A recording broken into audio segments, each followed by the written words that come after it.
पर शिव महापुराण की कथा कहती है, एक संवाद बड़ा सुंदर है। जिस समय पर भगवान शंकर ने ब्रह्मा जी से कहा कि तुम सृष्टि की रचना करो, और सृष्टि की रचना ब्रह्मा जी से पूछा कि सृष्टि बनाना कैसे है। भगवान ने अपना स्वरूप का जो दर्शन कराना था, उसके पहले ब्रह्मा जी से कह दिया कि आधे पुरुष बना दो, आधे स्त्री बना दो। पुरुष और स्त्री, हाँ, आधे पुरुष बनाओ, आधे स्त्री बनाओ।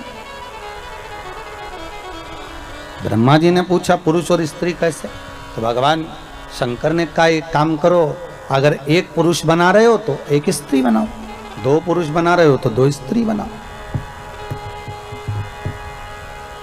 अगर दो पुरुष हैं तो दो स्त्री, एक पुरुष है तो एक स्त्री बनाओ। ठीक है, आधे आधे दोनों को बना दो। अब ब्रह्मा जी ने जो सृष्टि का निर्माण करा तो उन्होंने पुरुष और स्त्री को मिला के बना दिया। तो भगवान विष्णु और भगवान शंकर दोनों भ्रमण करते करते पृथ्वी पर आकर देखे तो क्या देखा कि चारों तरफ किन्नर ही किन्नर नजर आ रहे थे। जब किन्नरों को देखा तो भगवान विष्णु को तो हंसी आ गई। जो ठहाका लगाकर भगवान हंसे तो भगवान ने पूछ लिया, भगवान पूछे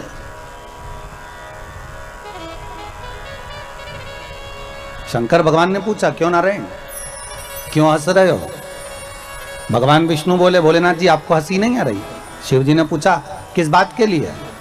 ब्रह्मा जी को बोला था कि स्त्री और पुरुष बनाना, इन्होंने क्या बना दिया? पुरुष और स्त्री को मिलाकर किन्नर बना दिया। किन्नर,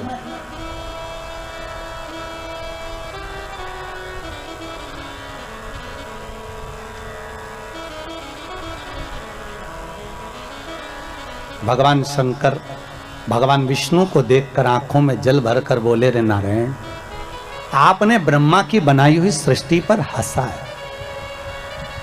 शिव कहते हैं सुनो ए नारायण, दुर्बल व्यक्ति पर, धनहीन व्यक्ति पर,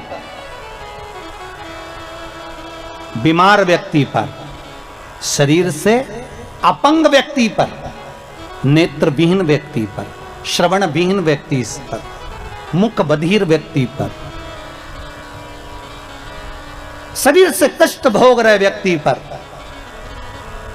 अगर कोई व्यक्ति हंसता है तो शंकर कहते हैं उस व्यक्ति पर जिस पर हंसा है उस जैसा एक जन्म उस मनुष्य को लेना पड़ता है, उसके जैसा जिस पर तुम हंसे हो।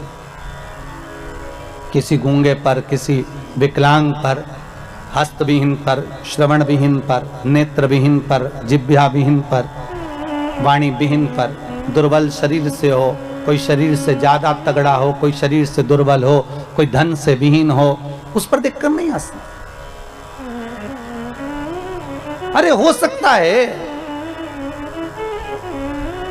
हमारे यहां तो शिव महापुराण कथा कहती है कब घोड़े के दिन फिर जाएं ये किसको मालूम है। अब तुम्हें अभी अभी देख लो ना भैया, तुम जाकर प्रतापगढ़ में देखना, इलाहाबाद में देखना, प्रयागराज में देखना, लखनऊ में, कानपुर में, दिल्ली में, मुंबई में, पूना में, जहां जाकर देखना एक से बढ़कर एक शोरूम है कपड़े के। पूरे सूरत में, जोधपुर में, जयपुर में एक से बढ़कर एक कपड़े के बड़े से बड़े शोरूम बने। प्रतापगढ़ में जाकर देखना बड़े बड़े शोरूम बने, हजारों हजारों रुपए के कपड़े उन शोरूमों में टंगे हुए हैं, हजारों रुपए के कपड़े टंगे। पर आज इस कोरोना के 1 साल पहले निकल गया और ये 1.5-2 महीना निकल चले, इस पूरे समय में अंदाजा लगा कर देखना कि वो हजारों का कपड़ा शोरूम में टंगा की टंगा ही रह गया और वो 10 रुपए का मास्क करोड़ों का व्यापार कर कर निकल गया। करोड़ों का व्यापार, एक जरा सा मास्क मात्र 2 रुपए का, 1.5 रुपए का, 5 रुपए का, 10 रुपए का, उसने भारत की भूमि पर करोड़ों का व्यापार कर दिया। और वह हजारों रुपए के कपड़े शोरूम में टंगे की टंगे रह गए। कौन पूछता था इन मास्क को? अरे बोलो तो, कौन पूछता था इतने से टुकड़े को, कपड़े को? कौन पूछेगा? कोई नहीं पूछता था। 10 रुपए का मास्क कोई नहीं जानता था, कौन पूछेगा? पर हजारों रुपए के शोरूम में कपड़े टंगे की टंगे रह गए और वो 5 रुपए का, 2 रुपए का, 10 रुपए का मांस करोड़ों का व्यापार कर कर निकल गया। इसलिए याद रखना, कभी किसी पर हंसना नहीं। शोरूम भरे की भरे रह गए और 2 रुपए का मास्क निकल कर करोड़ों का व्यापार कर देता है। ये मनुष्य की देह। अगर शंकर कह रहे हैं नारायण, तुम अगर इस ब्रह्मा की बनाई हुई सृष्टि पर इन किन्नरों पर हंसे हो, तो भगवान शंकर ने कह दिया विष्णु तुमको भी पृथ्वी पर जाकर एक बार किन्नर बनना पड़ेगा, तुम्हें भी एक बार किन्नर बनना पड़ेगा। क्यों हंसो किसी पर? कोई विकलांग है क्यों हंसना? कोई हाथ के विहीन है क्यों हंसना? कोई नेत्र के विहीन है, किसी की वाणी शुद्ध नहीं है, किसी की श्रवण शक्ति शुद्ध नहीं है, हो सकता है, क्यों हंसना?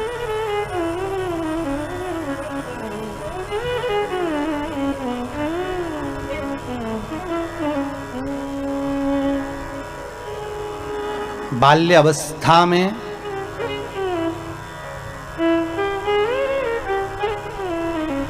वो द्रौपदी पूर्व समय में एक ब्राह्मण नहाने के लिए गंगा जी में गया।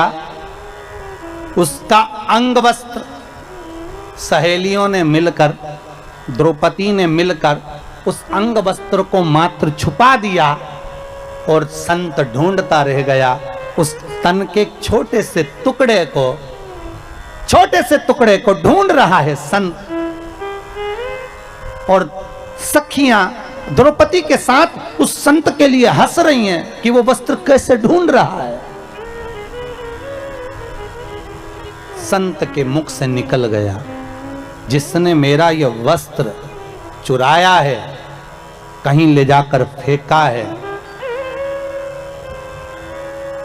बहुत समय के बाद यह वस्त्र मुझे वापस मिला है, किसी ने मेरे साथ छल किया है। यही वस्त्र का छल जिसने करा है मेरे साथ, उसके साथ भी किया जाएगा। एक संत के मुख से निकली हुई वाणी को वो द्रौपदी को झेलना पड़ा और पांडव बैठे की बैठे रह गए और वो कौरव, वो दुशासन चीर खींचता रहा, कोई नहीं बचा पाया। तब द्रौपदी की आंख में जल भर गया। गुरु द्रोणाचार्य के सामने जाकर खड़ी हो गई, गुरुजी आपने मुझे गुरु मंत्र दिया है, आप बचाओगे नहीं? तो गुरु द्रोणाचार्य ने कहा द्रौपदी तू भी ज्ञानवान है, तूने कृष्ण का अनुमोदन करा है, कृष्ण को भाई माना है, ध्यान लगा कर देख कि कर्म कौन सा करा था जिसके कारण आज तेरा चीर तेरे सामने खींचा जा रहा है। द्रौपदी ने हाथ ऊंचे करे, भगवान को पुकार रही है और ध्यान लगाकर देख रही है कि मेरा कर्म कौन सा था जिसके कारण आज मेरा चीर खींचा जा रहा है। दुनिया के लोगों को जब तकलीफ आती है, पत्रिका में दोष देखते हैं, वास्तु का दोष देखते हैं, ग्रह का दोष देखते हैं, परिवार में दोष देखते हैं, पर दुनिया के लोग अपने अंदर का दोष नहीं देखते कि तुमने कर्म क्या करा था जो आज भोग रहे हो। क्या कर्म करा है? द्रौपदी ने हाथ ऊंचे करे, पुकारा भगवान को, प्रभु मैंने कर्म क्या? और ध्यान लगा कर देखा कि एक संत का अपमान हो गया था, उसका अंग वस्त्र मैंने छुपा दिया था, इसलिए आज मेरा भी ये चीर खींचा जा रहा है। मैंने उसको नग्न अवस्था में छोड़ा था, इसलिए आज मेरा भी ये शरीर पर से वस्त्र जा रहा है। तब द्रौपदी ने कहा अब मेरे कर्म के भाग को कोई काट सकता है तो भगवान काट सकता है। आपसे भी कहते हैं अगर दुख आया, तकलीफ आई, कष्ट आया, बीमारी आई, रोग आ गया, मालूम पड़े कोरोना जैसी महामारी भी आपको सता रही है, डॉक्टर अपना काम कर रहे हैं, आप अपना काम करो और भगवान का भजन करो, जिससे ये कर्म का खेल थोड़ा सा कट जाए। हमारा जो भोग है कर्म का ये थोड़ा कटे और भोलेनाथ हमको स्वस्थ करे। उस बाबा से विनती करते रहे, श्री शिवाय नमस्तुभ्यम का जाप, ओम नमः शिवाय करें, चाहे महामृत्युंजय का जाप करें, पर जपें, उसके जपने से तुम्हारा काल तुमसे दूर तो हो ही जाएगा। शिव का स्मरण। हे नारायण तुम किन्नरों पर हंसे हो, इसलिए तुम्हें किन्नर बनना पड़ेगा। और आया समय जब द्वापर में भगवान कृष्ण आए, द्वापर में जब कृष्ण आए, कौरव और पांडवों का युद्ध होना,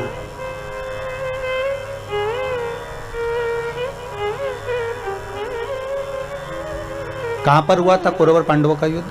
कुरुक्षेत्र की भूमि। कौन सी भूमि है? कुरुक्षेत्र की भूमि।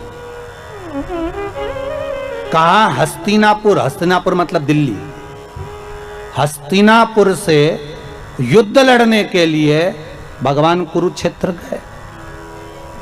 क्यों भैया? हस्तिनापुर में युद्ध क्यों नहीं लड़ा? क्या हस्तिनापुर में जगह नहीं थी युद्ध लड़ने के लिए? थी।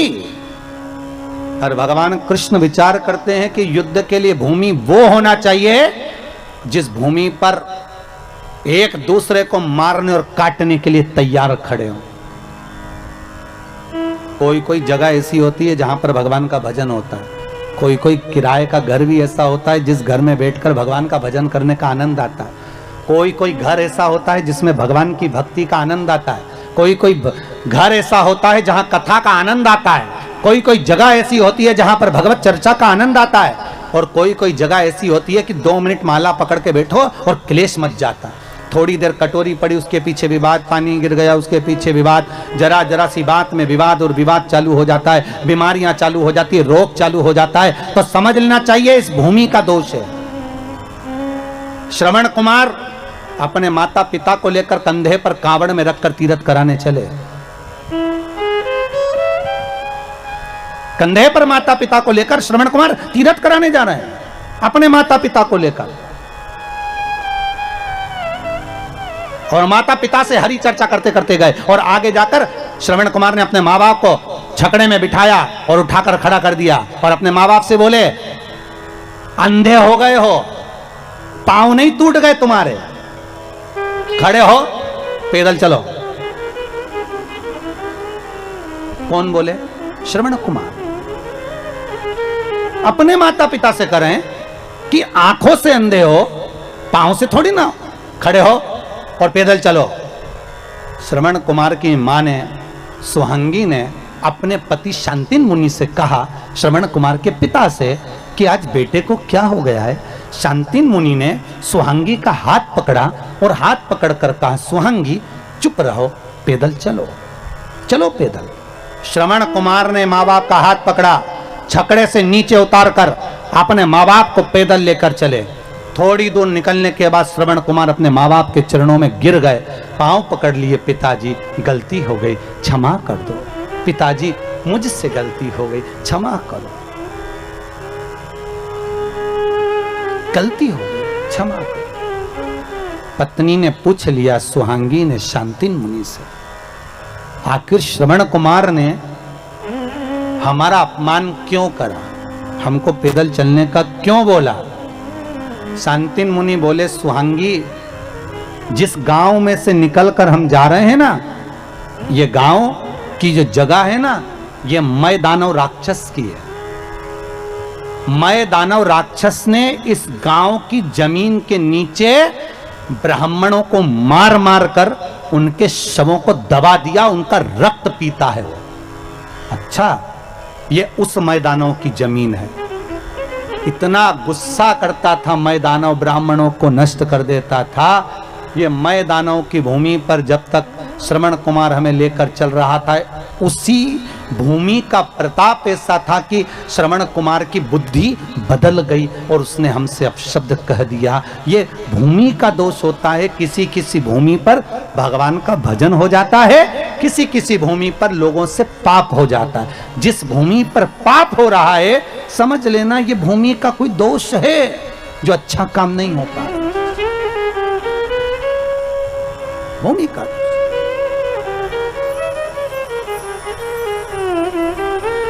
कारण क्या हो सकता है?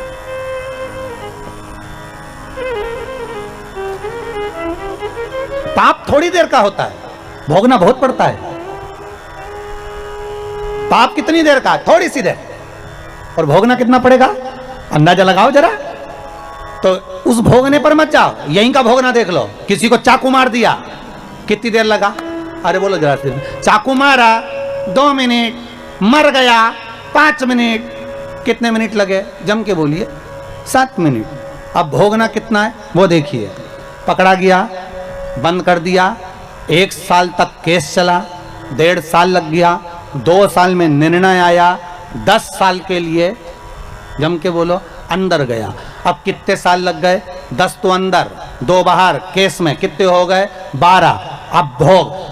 7 मिनट का क्रोध था, 7 मिनट में चक्कू मारकर व्यक्ति को मार दिया, पर भोगना कितना पड़ा? 12 साल। उसी तरह पृथ्वी पर मनुष्य पाप थोड़ा सा करता है, पर भोगना तो बहुत पड़ता है, क्योंकि पाप करने का समय कम होता है और भोगने का समय ज्यादा होता है। तो भोगना तो पड़ेगा, आए हो तो भोगो। पाप थोड़ी देर का है, पर भोगना ज्यादा है। इसलिए फिर निवेदन करूं आपसे, मत बुरे कर्म कर बंदे, वरना पछताएगा। भगवान की आंखों से तू बच नहीं पाएगा, तू बच नहीं पाएगा। भोगना है तो भोग।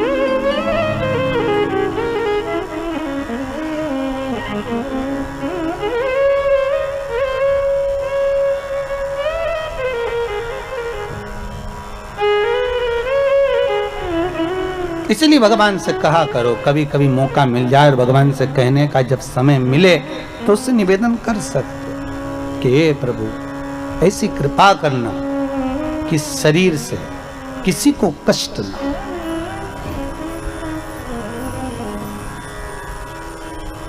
किसी को कष्ट ना हो। कुरुक्षेत्र की भूमि ढूंढी है युद्ध के लिए। विचार करो जरा, भगवान कृष्ण द्वारका में बैठे थे और अपने दूतों को कहा ऐसी भूमि ढूंढना जहां भाई भाई का दुश्मन हो जाए। द्वारपाल ढूंढते ढूंढते गए, कहीं नहीं मिली ऐसी जमीन। पहुंच गए कुरुक्षेत्र। बड़े भाई ने छोटे भाई से कहा जा, उधर मेड़ पे से पानी आ रहा है, मेड़ को बांध दिया। छोटे भाई ने कहा भैया मेरे हाथ में सामान रखा है, तू चले जा, तू बांध दिया। बड़े भाई को क्रोध आ गया, उसने हल रखा था हाथ में, छोटे भाई के पेट में मार दिया। हल से खींचता हुआ छोटे भाई को ले जाकर मेड़ पे सुला दिया, जहां से पानी को रोकना था। पानी तो रुक गया, भाई तड़प तड़प के मरता रहा। भगवान कृष्ण के दूतों ने जाकर कन्हैया से कह दिया हमने वाली भूमि देख ली जहां भाई भाई का दुश्मन है। कौन सी भूमि है? तो का कुरुक्षेत्र की भूमि। भगवान ने कहा युद्ध होगा तो वहीं होगा, नहीं तो भगवान चाहते तो प्रतापगढ़ में भी युद्ध करने आ सकते थे। दिक्कत क्या थी? हस्तिनापुर से तो जाना था, वहां गए तो उसकी जगह यहां आ जाते, प्रयागराज आ जाते, मथुरा पहुंच जाते। भगवान चाहते तो जहां जाकर युद्ध लड़ा देते, पर उन्होंने कुरुक्षेत्र की भूमि को ढूंढा। क्यों? उस भूमि पर युद्ध कराना, क्योंकि वहां भाई भाई का दुश्मन बन सकता है। केवल वही भूमि एक ऐसी है जहां पर भगवान कहते हैं कि मैं युद्ध करा सकता हूं, वो भूमि को ढूंढा।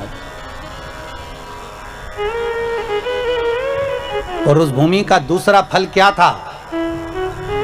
कुरुक्षेत्र की भूमि पर राजा कुरु, जिसने शंकर भगवान की आराधना करी थी, और शिव जी ने प्रसन्न होकर कहा था मांग कुरु तुझे क्या चाहिए।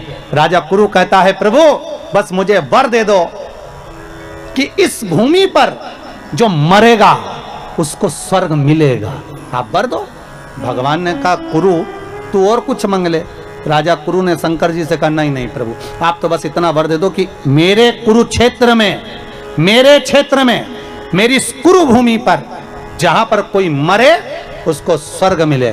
तो भगवान कृष्ण को तो मालूम था कि शंकर जी ने वर दिया है, इस भूमि पर जितने मरेंगे बेचारे, अभी परिवार की लड़ाई में, कौरव और पांडवों की लड़ाई में ये दूसरे मरेंगे, और दूसरे मरेंगे तो इनका क्या फायदा होगा? जमीन मिलेगी तो पांडवों को, जमीन मिलेगी तो कौरवों को, ट्रैक्टर मिलेगा तो पांडवों को, ट्रैक्टर मिलेगा तो कौरवों को, मकान मिलेगा तो पांडवों को, राज मिलेगा तो पांडवों को। तो परिवार की लड़ाई में जो दूसरे मरेंगे इनका भी तो उद्धार होना चाहिए। तो भगवान ने मन में सोचा एक काम करो कुरुक्षेत्र में युद्ध लड़ाओ। कुरुक्षेत्र में युद्ध लड़ाएंगे तो जितने मरेंगे इनको कम से कम स्वर्ग तो मिल जाएगा। तो भगवान ने ये चतुरता कर कर कुरुक्षेत्र में युद्ध लड़वाए कि मरे तो बैकुंठ।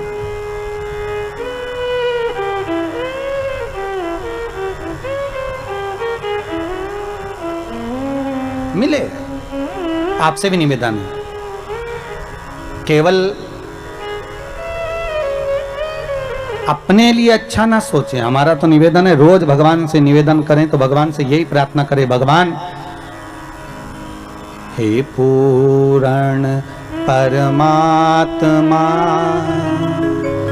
विश्व बने धर्मात्मा, एक यही बस प्रार्थना, एक यही बस प्रार्थना, दुखी ना हो कोई आत्मा, हे पूर्ण परमात्मा, सुखी रहे सब आत्मा, हे पूर्ण परमात्मा। भगवान से प्रार्थना करो। नवरात्रि चल रहे हैं, आद्य शक्ति जगदम्बा की आराधना कर रहे हो तो मां जगत जननी से निवेदन करो कि हे मां, पूरे परिवार का कल्याण कर, और परिवार के साथ पूरे नगर का, पूरे देश का कल्याण कर। ऐसी कृपा करना, ऐसी करुणा।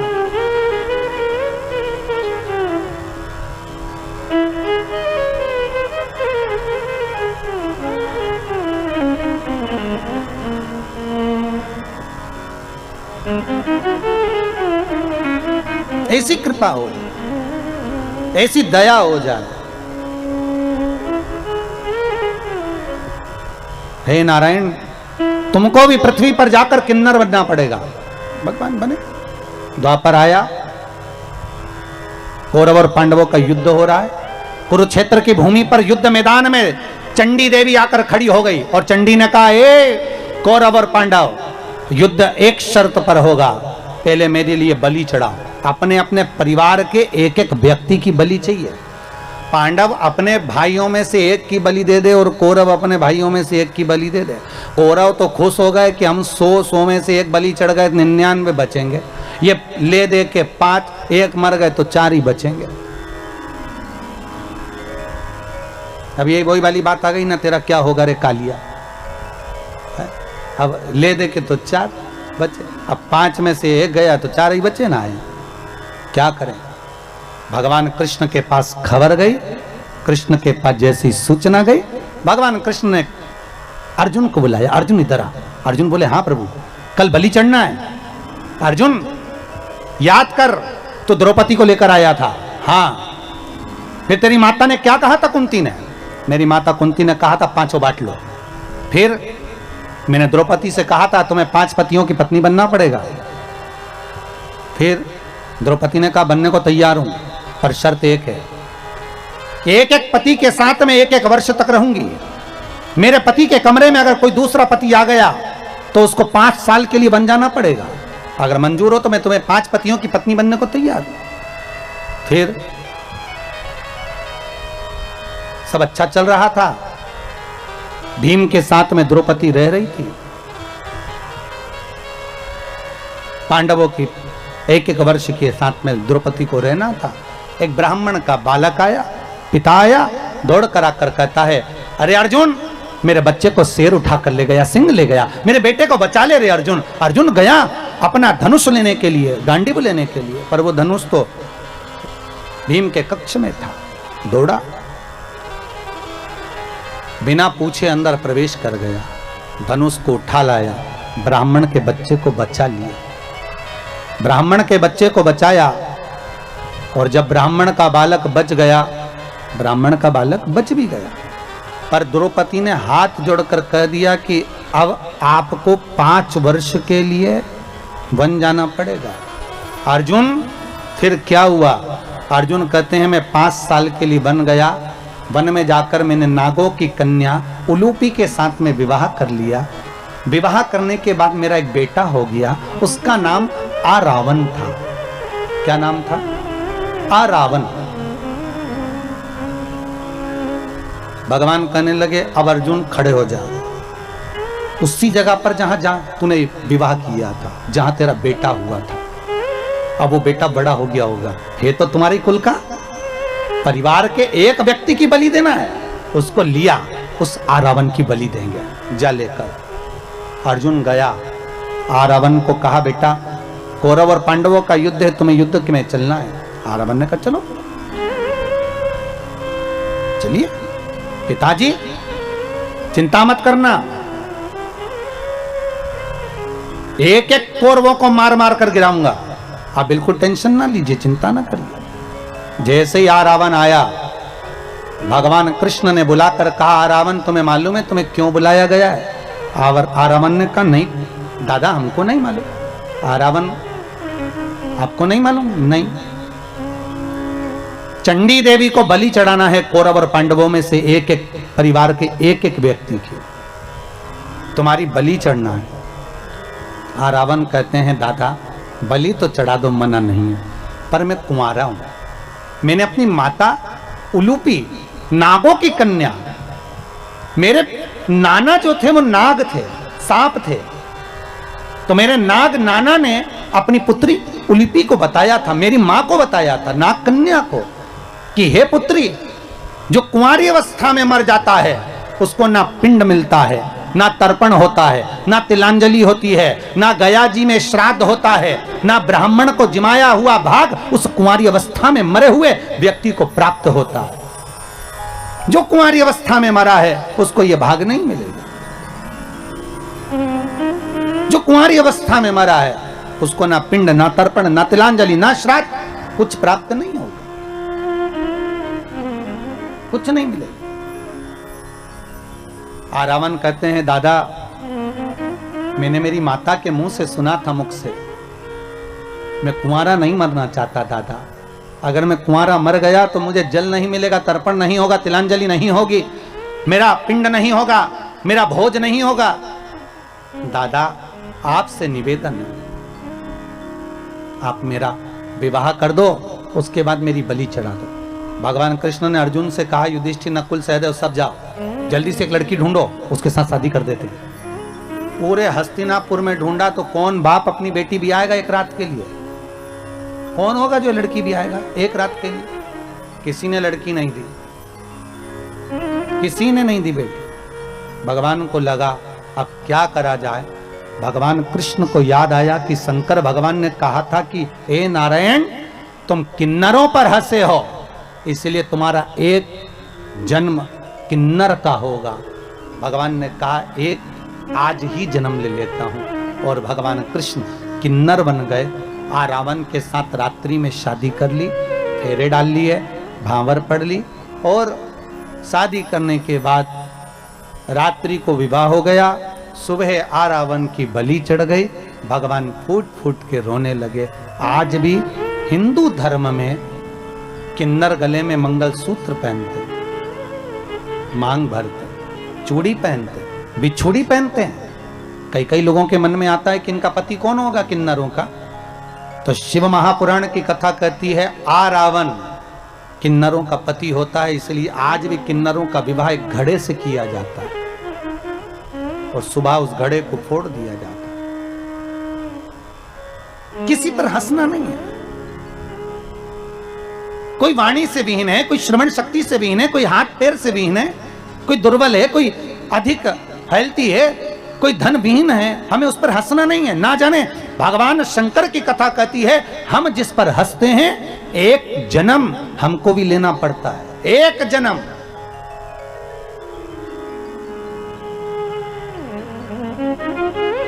अरे ये कोरोना महामारी में देख लो जी, जब आपके आसपास में पिछले साल की कथा जरा निकाल कर देखिए, पिछले वर्ष को जरा निकाल कर देखो। जब कोरोना में कोई आसपास के मोहल्ले में, कॉलोनी में जरा सा किसी को कोरोना होता था, एम्बुलेंस दौड़ कर आती थी, बहुत सारे लोग इकट्ठे होकर उसको लेकर जाते थे, और पूरे मोहल्ले के लोग देखकर हरे राम कुछ हंसते थे, कुछ मुस्कुराते थे, कोई विचार करते थे, देखो वो चले गया। कई लोगों ने कमेंट्स भी करे, ऐसा कर्म किया होगा, ऐसा किया होगा। तो कई लोगों के मन में भाव आया। अब वही कोरोना पलट कर वापिस आ गया, और ये दिखाने के लिए आया है कि हंसना मत ही, ये दिखाने के लिए आया है कि किसी पर उंगली मत उठाना, ये दिखाने के लिए आया है कि किसी पर कमेंट्स मत करना, किसी को अपशब्द मत करना, किसी को ताने मत देना। अरे भारत की भूमि पर इतना नाजुक समय चल रहा है साहब, इस नाजुक समय में दुनिया के लोगों को तुम्हारे धन की नहीं, इस नाजुक समय में तुम्हारे द्वारा अच्छी वाणी की, प्रेम के शब्द की जरूरत है।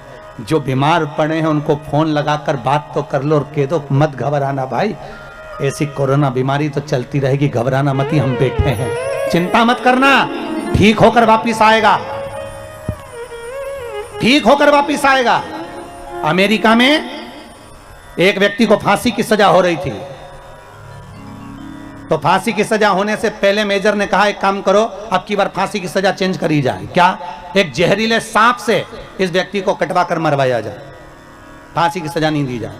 दूसरे दिन कुर्सी पर बिठाया, आंखों पर पट्टी बांध दी और सांप की जगह 2 पिन उस व्यक्ति के पांव में चुभा दी। जैसे चुभाई वो व्यक्ति मर गया, उसके मुख से फेन निकल गया। वैज्ञानिकों ने रिसर्च करा, आखिर ये हुआ क्या? मेडिकल साइंस ने जानना चाहा, सांप तो काटा नहीं तो मरा कैसे, इसके शरीर में सांप का जहर आया कैसे? तो रिसर्च में निकला कि वो भय सांप का अंदर से इतना हो गया था कि मात्र पिन चुभने से भी लग गया कि सांप डस गया और वो शरीर में जहर बन गया और वो मर गया। तो आज के समय में दुनिया के लोगों को समझाओ कि मुख पर मास्क लगाएं, हाथ धोएं, सोशल डिस्टेंसिंग का पालन करें, पर घबराएं नहीं। ये कोरोना महामारी से डरने की जरूरत नहीं है। अपने पहचान वालों को फोन लगाकर उसको डराओ मत, ही उसको मैसेज कर कर घबराओ नहीं कि इतने मर गए, तेरा क्या होगा, उस हॉस्पिटल में इतने मर गए, ऐसा हो गया। घबराना नहीं है, डरना नहीं है, उस व्यक्ति को समझाना है कि तू ठीक होकर वापिस आएगा।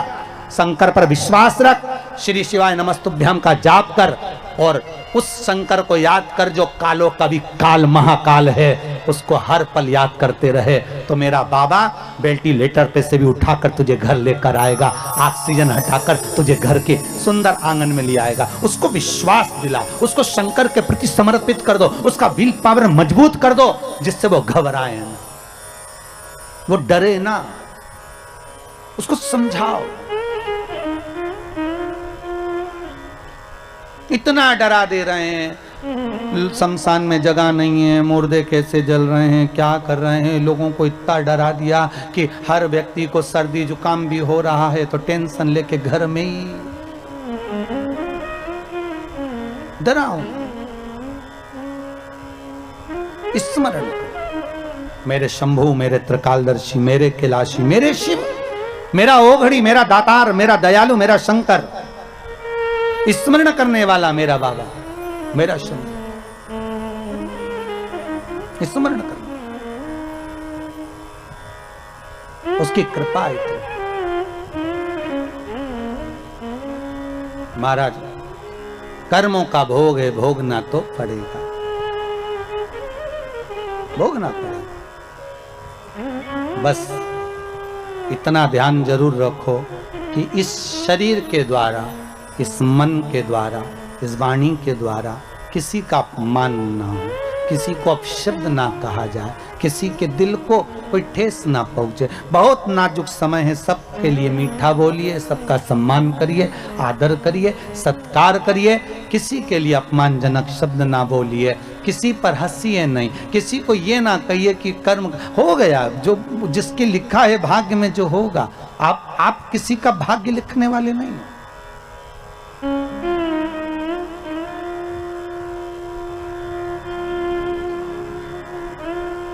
होगा।